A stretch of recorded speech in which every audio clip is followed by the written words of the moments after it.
পেটে সন্তান লইয়া মা যদি বেশি বেশি মিষ্টি খায়, সন্তান বড় হওয়ার পরে মিষ্টি প্রিয় হয়।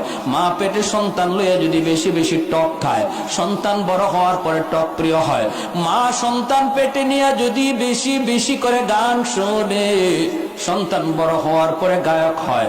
মা সন্তান পেটে নিয়ে যদি বেশি বেশি কোরআন তেলাওয়াত করে, সন্তান বড় হইয়া কোরআনের হাফেজ হয়। মা যদি সন্তান পেটে নিয়ে পর্দা করে চলে যুবক, তাহলে এই সন্তান বড় হওয়ার পরে মেধাবী হয়।